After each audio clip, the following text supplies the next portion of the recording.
गर्मियों का मौसम था। चंदनपुर नाम के एक छोटे से गांव में धीरज नाम का एक गरीब किसान अपनी पत्नी राधा और एक बेटे के साथ रहता था। उसका बेटा आर्यन 7 साल का था। माँ, आज कितनी ज्यादा गर्मी है। पिताजी को बोलो ना घर में कूलर ले आएं। बेटा, अभी हम लोगों के पास कूलर खरीदने के लिए पैसे नहीं है। घर में एक पंखा है, अभी उसी से काम चलाना पड़ेगा। लेकिन माँ, ये पंखा चलता कहाँ है? ये पंखा इतने धीरे धीरे चलता है कि इसकी हवा ही नहीं लगती।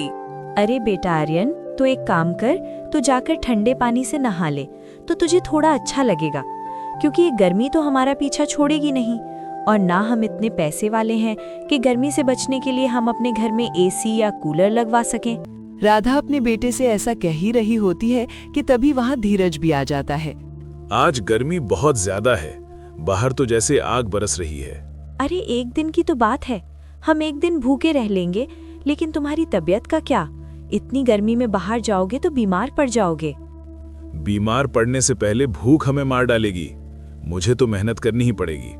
तुम मेरी चिंता मत करो, मैं ठीक हूँ। पापा, ये पंखा तो आग उगल रहा है, पानी भी गर्म हो गया है। कुछ ठंडा पीने को मिले तो अच्छा लगे। मैं तो कहती हूँ आज मत जाओ। देखो ना, आर्यन की भी हालत खराब हो रही है। गर्मी सच में बहुत ज्यादा है। नहीं राधा, मैं तुम्हें और आर्यन को कभी भूखे पेट नहीं रख सकता। आज सब्जियां नहीं तोड़ी तो खराब हो जाएंगे, फिर बेचूंगा क्या? चलो अब मैं जाता हूँ। धीरज अपनी पत्नी और बेटे की चिंता को दिल में रखते हुए भी मजबूरी में घर से निकल पड़ता है। बाहर सूरज आग बरसा रहा था और धीरज पसीने में भीगते हुए खेत की ओर बढ़ता है। वो खेत में पसीना बहाते हुए सब्जियां तोड़ता है और उन्हें बाजार में बेचने ले जाता है। उसकी छोटी सी दुकान पर कुछ ग्राहक आते हैं। राधा, आज मैंने गरीब आदमी को आलू और टमाटर दिए। वो गर्मी की वजह से काम पर नहीं जा पा रहा था। बेचारा कह रहा था कि घर में खाने को कुछ नहीं है। अरे तुमने तो फिर भी उसकी मदद कर दी। हमारे पास खुद कितना है धीरज, फिर भी तुम्हारा दिल कितना बड़ा है। क्या करूं राधा, उसकी आंखों में भूख दिखी तो रहा नहीं गया। अपने लिए तो मैं रोज कमाता हूं, पर उसका क्या? आर्यन बेटा, अगर तुम लोग ठंडा पानी पीना चाहते हो तो मैं कल ही बाजार से नया फ्रिज लेकर आऊंगा। फिर आराम से घर पर ही ठंडा पानी मिलेगा। मुखिया जी के यहाँ पानी पीने जाओगे तो वो गुस्सा हो जाएंगे और बात भी बिगड़ सकती है। सच पापा, आप फ्रिज लाएंगे? फिर तो हम भी ठंडा पानी पी सकेंगे और शायद कुछ ठंडी चीजें भी रख पाएंगे। लेकिन धीरज जी, फ्रिज तो बहुत महंगा होता है। वो तो रईस लोगों के ही घरों में होता है। हमारे जैसे गरीबों के पास इतने पैसे कहाँ? राधा, मैं कुछ न कुछ जरूर करूंगा। अपनी मेहनत की कमाई से थोड़ा थोड़ा जोड़कर कुछ पैसे जमा किए हैं। कल बाजार जाकर देखूंगा, शायद कोई सस्ता और अच्छा फ्रिज मिल जाए। पापा, जल्दी लाना ना, मैं तो अब से ही ठंडा पानी पीने का सपना देखने लगा हूँ। हाँ बेटा, मैं पूरी कोशिश करूंगा। चलो सुबह ही बाजार जाकर देखता हूँ, शायद कोई उपाय मिल जाए। अच्छा छोड़ो ना, आप बहुत थक गए हो। आज थोड़ा आराम कर लो, सुबह देख लेना। पहले खाना खा लो, फिर बाकी सब सोचते रहना। ठीक है, चलो पहले खाना खा लेते हैं। लेकिन अब दिल में बस एक ही बात है, अपने घर में भी ठंडा पानी होना चाहिए। धीरज अपने परिवार की छोटी छोटी खुशियों के लिए फिर से हौसला बटोरता है। राधा स्नेह से थाली परोसती है और आर्यन ठंडे पानी के सपनों में खोया मुस्कुराता है। धीरज के भीतर एक नई चेतना जाग चुकी थी। वो मन ही मन अगली सुबह की योजना बनाने लगता है, उम्मीद की एक नन्ही लौ के साथ।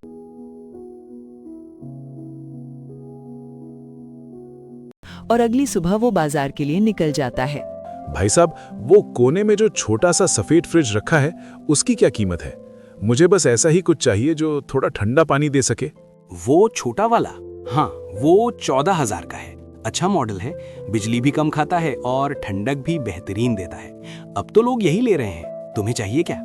14,000? अरे भाई, इतना महंगा? मेरे पास तो कुल मिलाकर 3,000 ही हैं। मैंने तो सोचा था कि इतने में कुछ छोटा मोटा मिल जाएगा। क्या इतने में कुछ भी नहीं मिल सकता? अरे भाई, इस शोरूम में तो कुछ नहीं मिलेगा। यहाँ तो सब नया और ब्रांडेड सामान है। 3,000 में तो शायद एक पंखा भी नहीं मिल पाएगा तुम्हें। फ्रिज चाहिए या फिर कुछ और? नहीं नहीं, मुझे तो सिर्फ फ्रिज ही चाहिए। देखो, घर में गर्मी बहुत है।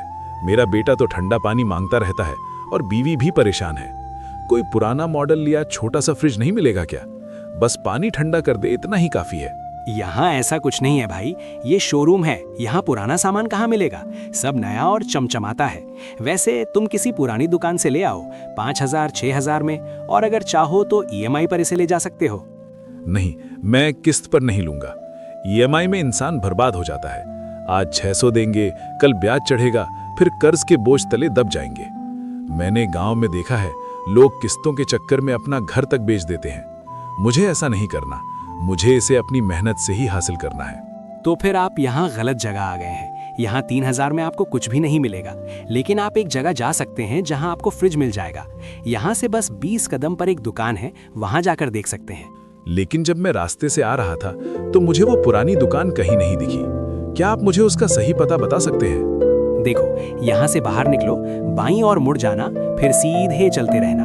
बाजार के आखिरी छोर पर एक चौराहा आएगा, वहाँ से दाहिनी गली में मुड़ जाना। वहाँ कुछ लोग पुराना सामान बेचते हैं, फ्रिज, पंखे, सब कुछ मिलेगा। लेकिन ध्यान रखना, जो भी लेना हो सोच समझ कर लेना, वरना बाद में पछताओगे। अच्छा ठीक है भाई, बहुत बहुत धन्यवाद मुझे बताने के लिए। मैं अभी वहाँ जाता हूँ और देखता हूँ, शायद मेरे 3,000 वहाँ कुछ काम आ जाए। हाँ, चलो, शुभकामनाएं। उम्मीद है तुम्हें कुछ सस्ता और अच्छा मिल जाए।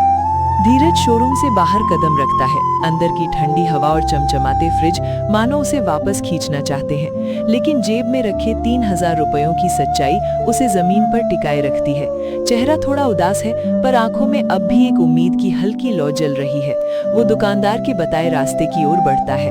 कुछ देर चलने के बाद वो एक पुरानी और सादी सी दुकान के सामने खड़ा होता है। दुकानदार भैया, ये फ्रिज क्या आप बेच रहे हैं? हाँ, बिकाऊ है, इसलिए ही तो यहाँ रखा है। क्यों, तुम्हें चाहिए? हाँ भैया, मुझे फ्रिज चाहिए।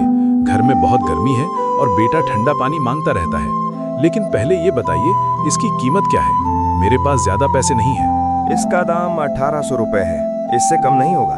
देखो भैया, फ्रिज बिल्कुल बढ़िया हालत में है, मैंने खुद चेक किया है। ठंडक भी बढ़िया देता है और बिजली भी कम खपत करता है। इस दाम में इससे अच्छा नहीं मिलेगा।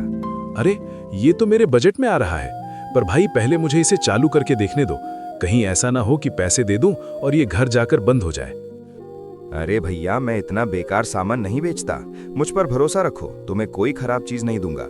अभी लाइट नहीं है, वरना मैं चालू करके दिखा देता कि फ्रिज एकदम सही चलता है। भाई, ये बिल्कुल वही है जो मुझे चाहिए। मेरे बेटे को अब ठंडा पानी मिलेगा। पर 1,800 पक्का है ना? थोड़ा कम नहीं? 1,800 से एक पैसा भी कम नहीं होगा। मैंने पहले ही कम दाम बता दिया है। ऐसा फ्रिज तो आराम से 2,500 में बिक जाता है। तुम्हें इसीलिए दे रहा हूँ क्योंकि लग रहा है कि तुम्हें सच में जरूरत है। ठीक है भाई, तुम ठीक कह रहे हो। मैं ये फ्रिज ले लेता हूँ। मेरे पास कुल 3,000 है। 1,800 तुम्हें दे देता हूँ और बाकी के पैसों से मैं ऐसे घर तक ले जाने का इंतजाम कर लूंगा। बिल्कुल, सौदा पक्का। तुम अच्छे इंसान लगते हो, इसलिए खुशी से दे रहा हूँ। ये फ्रिज तुम्हारे बड़े काम आएगा। बस इसे साफ सुथरा रखना और बिजली ठीक से देना, सालों साल चलेगा बिना दिक्कत के। जरूर भाई, तुम्हारा बहुत बहुत धन्यवाद। अब मैं इसे लेकर घर चलता हूँ। धीरज पास ही खड़े एक मजदूर को आवाज देता है और बाकी बचे पैसों में से उसे फ्रिज अपने घर तक पहुंचवाने का इंतजाम कर लेता है। पापा, ये क्या लाए हो? सचमुच फ्रिज है, हमारा अपना फ्रिज। अब हम ठंडा पानी पी सकेंगे, है ना? धीरज जी, ये तो वाकई में फ्रिज है। अरे, इतने पैसे तुमने कहाँ से जुटा लिए? मुझे तो लगा था तुम बस मजाक कर रहे हो। हाँ राधा और आर्यन, ये हमारा फ्रिज है। अब तुम्हें गर्म पानी नहीं पीना पड़ेगा। मैंने कहा था ना कुछ कर लूंगा। पापा, ये कैसे लाए बताओ ना। क्या ये नया है? कितने का लिया? जल्दी बताओ। मैं तो समझी थी कि फ्रिज तो सिर्फ बड़े लोगों के घर में होता है। हमारे जैसे लोग कहाँ इतना पैसा लाते हैं। राधा, बात यह है कि मैं पहले शहर के एक बड़े शोरूम में गया था। वहां तो फ्रिज ऐसे चमक रहे थे जैसे टीवी में दिखते हैं, एक से एक बढ़िया मॉडल। लेकिन जैसे ही दाम सुने तो सच कहूं, पैरों तले जमीन खिसक गई। एक छोटा सा फ्रिज भी 16,000 का। सोचता रहा, इतने पैसे तो पूरे घर का महीना चला लें। 16,000? इतने पैसे तो हमारे पास कभी हुए ही नहीं। फिर क्या हुआ? हाँ, मैंने भी यही सोचा। वहां के दुकानदार ने समझाया, क्यों परेशान हो रहे हो साहब, किस्तों में ले लो, बस 600 रुपए महीने दो। लेकिन मैं जानता हूं ऐसे चक्करों में इंसान कैसे उलझ जाता है। मैंने साफ मना कर दिया। बोला, भाई साहब, कर्ज में तो इंसान जीते जी मर जाता है। मैं ऐसा कोई खतरा नहीं उठाने वाला। सही किया। कर्ज का बोझ हमारे जैसे लोगों को और दुख देता है। फिर तुमने ये फ्रिज कहाँ से लिया? लेकिन मैंने हार नहीं मानी राधा। वहां पहुंचा तो अजीब ही दुनिया थी। सौदा पक्का किया, हमारे पास जो 3000 थे उसमें से 1800 फ्रिज में गए और बाकी मजदूर को दिए ताकि वो इसे हमारे घर तक पहुंचा दे। तुमने तो कमाल कर दिया धीरज, इतने कम पैसों में फ्रिज लाना कोई छोटी बात नहीं। अब आर्यन को ठंडे पानी की जो ख्वाहिश थी वो भी पूरी हो जाएगी। तुमने सिर्फ फ्रिज नहीं लाया, तुम हमारे सपनों को एक नई ठंडक दे लाए हो। ये मेहनत की जीत है धीरज। धीरज चारपाई पर बैठा था, अपने परिवार की खुशी को निहारते हुए। बच्चों की हंसी, बीवी की आंखों में राहत, सब कुछ देखकर उसके चेहरे पर संतोष की एक शांत चमक थी। गांव में धीरज के फ्रिज खरीदने की खबर आग की तरह फैल चुकी थी। हर कोई हैरान था। पास ही सोमू और राजू आपस में धीरे धीरे बात कर रहे थे। क्या तूने सुना है, कल धीरज ने फ्रिज खरीद कर लाया है। अरे वही धीरज जो खेत में सब्जियां तोड़ता है, कैसे लाया होगा इतने पैसे। हाँ भाई, मैंने भी सुना। गांव में सब यही बात कर रहे हैं। कहते हैं पुराना फ्रिज लिया है लेकिन ठंडा पानी देता है। अरे भाई, ये तो कमाल हो गया। धीरज जो 2 वक्त की रोटी के लिए दिन रात खटता था, अब उसके घर फ्रिज आ गया। मैं तो कहता हूँ गर्मी ने उसका दिमाग ठंडा कर दिया होगा। हंस मत, गर्मी तो सचमुच जान ले रही है। मेरे घर में भी बच्चे दिन भर ठंडे पानी के लिए तड़पते रहते हैं। अब तो मुखिया जी के घर जाकर पानी मांगना पड़ता है और वो भी मुंह बनाकर देते हैं। धीरज ने तो अच्छा किया। मैं सोच रहा हूँ क्यों ना धीरज से बात करूँ, उसका फ्रिज कुछ दिनों के लिए किराए पर ले लूँ। मेहमानों को ठंडा पानी पिलाएंगे, थोड़ा रुतबा भी जमेगा। वाह सोमू, तू तो बड़ा चालाक निकला। धीरज का फ्रिज किराए पर लेगा और ससुराल वालों के सामने रईस बन जाएगा। चल, ये आइडिया बुरा नहीं है। अरे रईस बनने की बात नहीं है, बस इतना चाहता हूँ कि मेहमानों को कोई तकलीफ ना हो। गर्मी में ठंडा पानी तो बनता ही है। मैं कल सुबह धीरज के पास जाऊंगा, देखता हूँ वो कितने में देता है। ठीक है भाई, बात कर ले। और हाँ, अगर सस्ते में मिल जाए तो मुझे भी बता देना। मेरे घर में भी गर्मी से हालत खराब है, शायद मैं भी धीरज से फ्रिज ले लूं। सोमू और राजू अपने अपने घर की ओर चल पड़ते हैं। अगली सुबह सोमू अपने मेहमानों के लिए ठंडे पानी का इंतजाम करने की सोच के साथ धीरज के घर पहुंचता है। धीरज भाई, मैंने सुना है तूने फ्रिज ले लिया। गांव में तो बस तेरी ही बात हो रही है। हाँ सोमू, ले लिया फ्रिज। गर्मी में घर वालों की हालत खराब हो रही थी तो सोचा कुछ करना ही पड़ेगा। पर तू यहाँ कैसे? सब ठीक है ना? दरअसल धीरज भाई, अगले हफ्ते मेरी बेटी के ससुराल वाले हमारे घर आ रहे हैं। इस भयंकर गर्मी में ठंडा पानी ना हो तो बड़ी मुश्किल होगी। सुना है तेरा फ्रिज बहुत अच्छा ठंडा पानी देता है। सोच रहा था अगर तू कुछ दिन के लिए अपना फ्रिज मुझे दे दे तो बड़ी मेहरबानी होगी। अरे सोमू, बात तो तेरी सही है, लेकिन ये फ्रिज मैंने अपने घर की जरूरत के लिए लिया है। आर्यन और राधा गर्मी से बहुत परेशान थे। अगर मैं तुझे दे दूं तो मेरे घर वाले फिर से गर्म पानी पीने को मजबूर हो जाएंगे। धीरज भाई, मैं तेरी मजबूरी समझता हूँ, बस कुछ ही दिन की तो बात है। मैं फ्रिज का पूरा ख्याल रखूंगा। अब मेहमान आने वाले हैं और ऐसे मौसम में ठंडा पानी ना हो तो इज्जत पर बनाती है। तू तो अपने गाँव का भाई है, मेरी थोड़ी मदद कर दे, बड़ी मेहरबानी होगी। नहीं सोमू, मैं सच में चाहकर भी नहीं दे सकता। मेरे बेटे ने न जाने कितने दिन गर्म पानी पी पी कर बिताए हैं। अब जाकर उसे थोड़ा सुकून मिला है। तू बुरा मत मान, लेकिन तू कोई और इंतजाम देख ले। अरे धीरज, सोमू भाई की बात तो सुनो। सोमू भाई, आप कह रहे हैं कि बस कुछ दिन के लिए चाहिए तो ठीक है, हम फ्रिज दे सकते हैं, लेकिन रोज के 50 रुपए लगेंगे। उम्मीद है आप इसे ठीक से रखेंगे और समय पर वापस कर देंगे। अरे राधा, ये क्या कह रही हो? ये फ्रिज तो हमने अपने लिए लिया है, इसे किराए पर देने की बात तू कैसे कर रही है? धीरज, मेरी बात जरा ध्यान से सुनो। अगर हम ये फ्रिज सोमू को किराए पर दे दें तो इससे हमारा ही फायदा होगा। जो पैसे रोज रोज मिलेंगे उनसे तुम धीरे धीरे दूसरा फ्रिज खरीद लेना। फिर हमारे पास 2 फ्रिज हो जाएंगे, एक अपने लिए और दूसरा किराए पर देने के लिए। इस तरह थोड़ी बहुत कमाई भी होती रहेगी। सोचना, बुरा आइडिया नहीं है। हाँ राधा भाभी, आप बिल्कुल ठीक कह रही हैं। ये तो बहुत बढ़िया बात है। मैं रोज के 50 रुपए देने को तैयार हूँ। मुझे बस 4-5 दिन के लिए चाहिए। मेहमान चले जाएंगे तो मैं फ्रिज सही सलामत लौटा दूंगा। आप निश्चिंत रहिए। राधा, तू सच में ऐसा सोच रही है कि हम इसे किराए पर दें और फिर दूसरा फ्रिज ले आए? बात तो समझ में आती है, लेकिन अगर कुछ गड़बड़ हो गई तो?